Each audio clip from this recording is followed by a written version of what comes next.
It was 3 days before Christmas, and Emma and Jake were eager to spend the holidays with Jake's family in a small town several hours away. The week had been filled with warnings of unpredictable weather, but with presents to exchange and family waiting, they convinced themselves it would be fine. They packed their car with gifts, food, and warm clothes, leaving just after sunset in hopes of avoiding the worst of the storm predicted later that night. The drive started uneventfully. Christmas tunes played softly on the radio, snowflakes drifted lazily against the windshield, and the cozy glow of small-town lights faded behind them as they entered the open countryside. Jake, always the optimist, reassured Emma with a confident smile. "We'll be there before you know it," he said. But as the miles passed, the soft snowfall became heavier, and the wind picked up, shaking the bare trees that lined the road. Emma glanced out the window nervously. "Maybe we should have waited until morning," she murmured, her fingers gripping the armrest as a sudden gust of wind pushed the car slightly to the side. Jake tightened his grip on the wheel, his own nerves showing in the tension of his jaw. The blizzard worsened, turning the world outside into a swirling white void. Visibility dropped to almost nothing, the headlights barely illuminating a few feet ahead.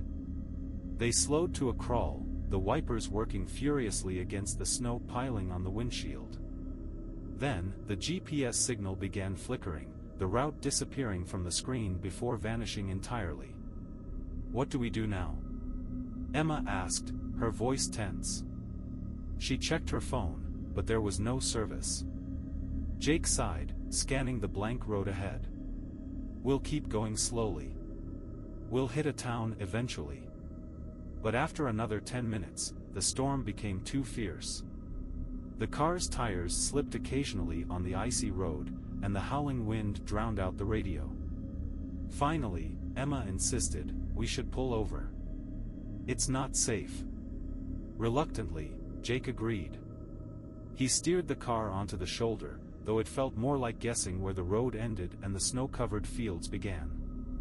They sat in uneasy silence, the windows fogging slightly as the car idled. Outside, the storm raged on, snow slamming against the glass in relentless waves. And then they saw it, a faint, flickering light cutting through the darkness. "Do you see that?" Emma whispered, leaning forward. The light was distant, coming from the direction of the woods that bordered the road. It moved erratically, swinging back and forth as if carried by someone walking. At times, it disappeared completely, only to reappear closer. Jake squinted. "It's probably someone out there. Maybe they need help. Or maybe we should stay in the car," Emma said firmly, her unease growing. This is how every horror story starts. But Jake was already reaching for his flashlight. "I'll just check. It could be someone stranded." Emma grabbed his arm. "Jake, don't. It'll be fine. I'll be back in a minute," he said, squeezing her hand before stepping out into the freezing night. The wind howled as he shut the door, the sudden chill making Emma shiver. She watched as his figure faded into the storm, the beam of his flashlight barely visible in the swirling snow. Minutes passed. Then 10. The light in the woods vanished, and Jake didn't return. Emma's heart pounded in her chest. She grabbed her phone again, still no signal. Panic clawed at her as she stared out into the storm, her mind racing with worst-case scenarios. Finally, unable to sit still any longer, she grabbed her own flashlight and stepped out into the freezing cold. "Jake," she called, her voice nearly swallowed by the wind. She followed the faint outline of his footprints in the snow, her flashlight trembling in her gloved hand. The cold bit at her cheeks and nose, and the deep silence of the woods felt oppressive. The footprints led her deeper into the trees, where the snow seemed heavier, the world quieter. "Jake," she called again, her voice cracking. She rounded a bend and froze. There he was, standing perfectly still in the clearing, his back to her. He was staring at something in the distance. Relief flooded her, and she stumbled toward him. "Jake, what are you doing?" let's go back to the car." He turned to her slowly, his face pale, his eyes wide and filled with terror. "We have to go," he whispered, his breath visible in the frigid air. "Now." Emma's stomach dropped. She turned her flashlight in the direction he had been looking and gasped. A figure stood at the edge of the clearing, partially obscured by the falling snow. It was unnaturally tall, its limbs too long and thin, its head tilted at an unnatural angle. Its face, or what should have been a face, was a void, hollow and black, absorbing the light rather than reflecting it. It didn't move, but Emma felt its gaze, cold and unrelenting, piercing through her. Jake grabbed her arm, pulling her back. "Run," he said hoarsely. They didn't need to be told twice. The storm seemed to conspire against them as they ran, the wind clawing at their clothes, the snow blinding them. Emma didn't dare look back, though she felt the weight of the figure's presence pressing on her. They stumbled out of the woods and back onto the road, where their car was still waiting. They dove inside, slamming the doors shut. Just as Jake started the engine, Emma caught a glimpse of the figure at the edge of the woods. It was closer now, unmoving, its hollow eyes fixed on them. "Go, go," she screamed, and Jake floored the gas pedal. The tires struggled for traction, but finally, the car lurched forward, speeding away from the terrifying scene.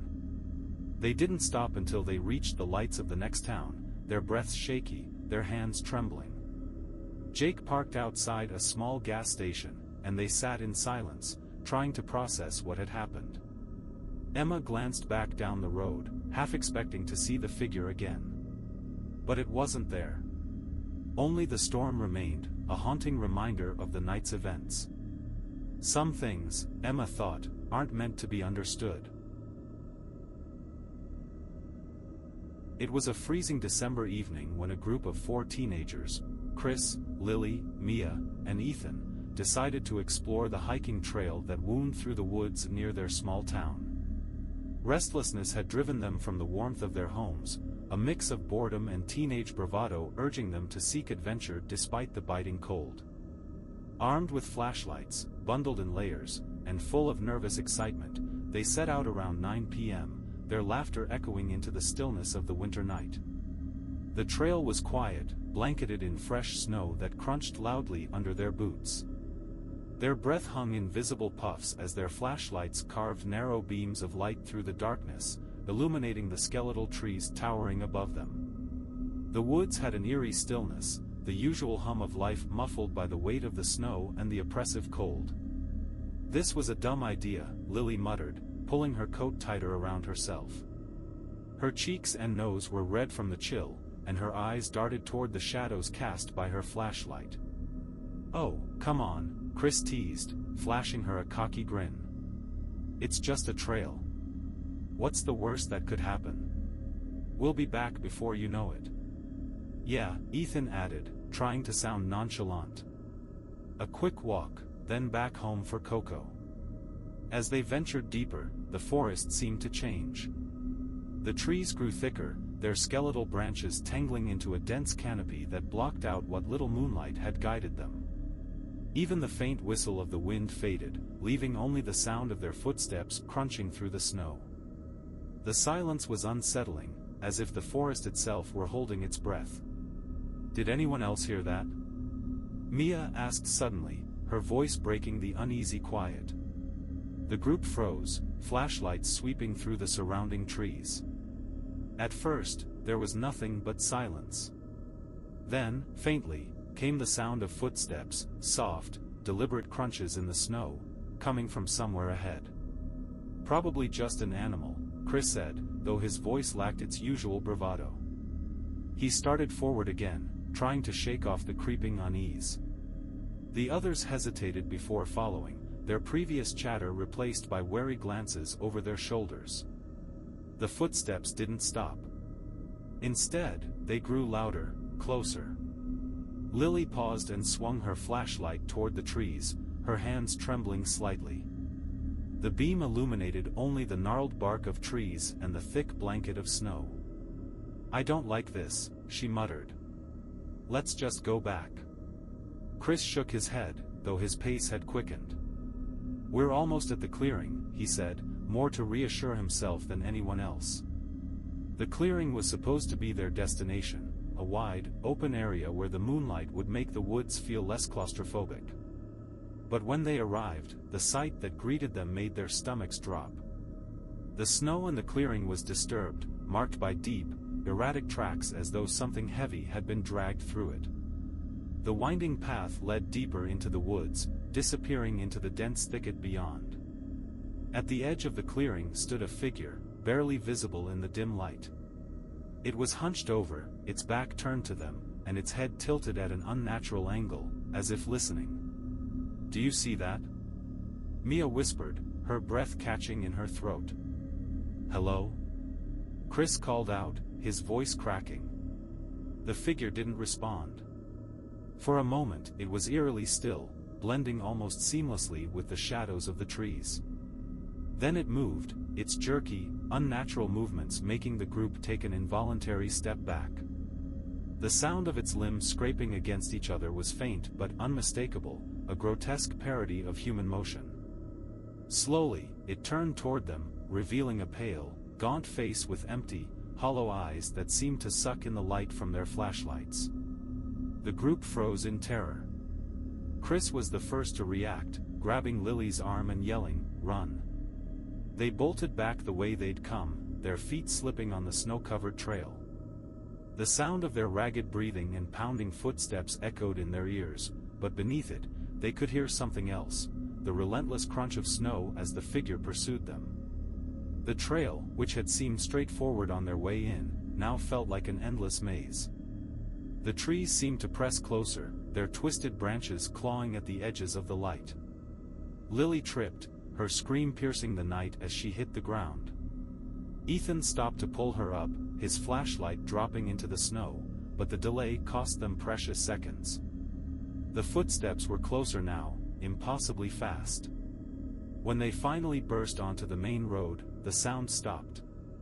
Gasping for breath, they turned back, half expecting to see the figure emerging from the woods. But the trail was empty, silent once again. Only the disturbed snow and the faint echo of their screams remained to mark what had happened. Later that night, long after they had parted ways, Mia lay awake in bed. Her window faced the woods, and though she had closed the curtains tightly, she swore she could hear something outside. A faint tapping, rhythmic and deliberate, sounded against the glass. Her heart pounded in her chest, and she pulled the covers over her head, too terrified to look. The group never spoke of that night again. They avoided the trail, avoided even glancing toward the woods. As time passed, they tried to convince themselves it was just their imaginations, fueled by the cold and the darkness. But deep down, each of them knew the truth. Some trails are best left unexplored, especially on freezing December nights.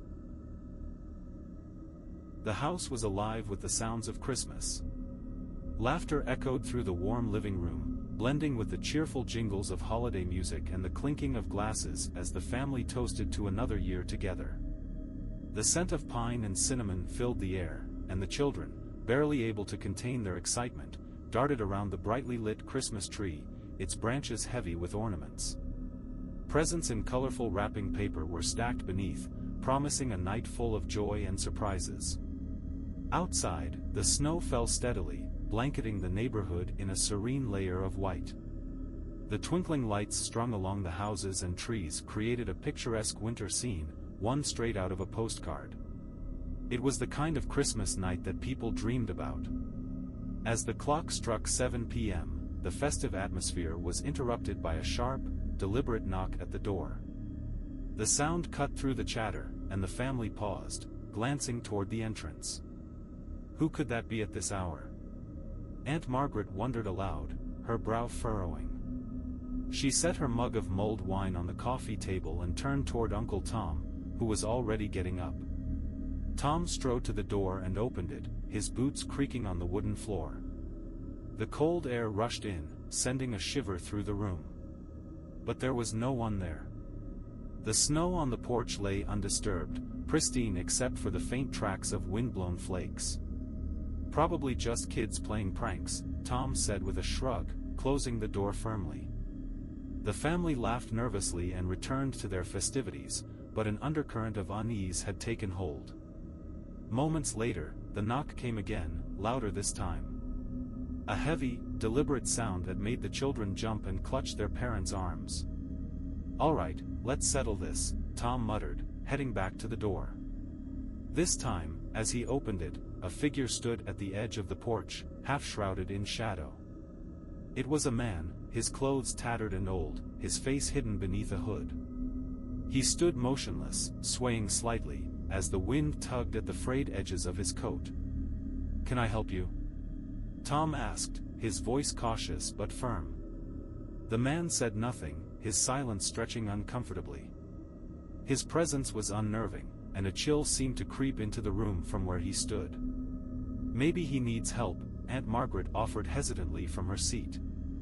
Tom stepped forward slightly, but as he did, the man moved, suddenly, unnaturally, darting away into the snow-covered night. His retreat was silent, leaving no tracks behind, as though he had never been there. The family tried to brush it off. "Probably just someone wandering through," Tom said, though his tone lacked conviction. The children huddled closer to their parents, their earlier excitement dampened, and the adults exchanged uneasy glances toward the windows, as if expecting to see the figure again. An hour later, as the family began to open presents, the room was plunged into darkness. The lights flickered once before going out completely, leaving only the faint glow of the fireplace to illuminate the space. "What happened to the power?" one of the children whispered, their voice trembling. "It's probably the storm," Aunt Margaret said, though her eyes darted toward the windows. Then, cutting through the tense silence, came the sound of footsteps on the porch. Slow, deliberate. The boards creaked under the weight of someone, or something, walking just beyond the door. "Whoever it is, they're not coming in here," Tom said, his voice steely. He grabbed the poker from the fireplace and marched to the door, his silhouette outlined by the flickering firelight. He flung the door open, but the porch was empty once again. Only the snow, unbroken and untouched, greeted him. Before he could step back inside, a loud crash came from the backyard, the sound of glass shattering. Chaos erupted as the family scrambled, the children clinging to their parents as Tom and Ethan, Margaret's eldest son, rushed to the back of the house. The kitchen window was shattered, shards of glass glinting in the faint firelight. Cold air and snow spilled into the room, but of the intruder, there was no sign. Only a single, deep footprint in the snow remained, leading back into the woods. The family locked every door and window, drawing the curtains tight. No one slept that night. They huddled together in the living room, the fireplace their only source of comfort, waiting anxiously for morning. When the sun finally rose, its light revealed a chilling discovery. More footprints circled the house, weaving through the snow in erratic patterns. They had been watched all night, the intruder's presence just beyond the thin walls of their home. No one ever figured out who, or what, had come to their house that night. The police dismissed it as a prank, but the family knew better. The memory of that Christmas haunted them for years, the shattered window a constant reminder. Sometimes, they would glance out at the woods in the dead of winter and feel the weight of unseen eyes watching them. Not all visitors bring holiday cheer, they learned. Some bring only a cold, lingering dread.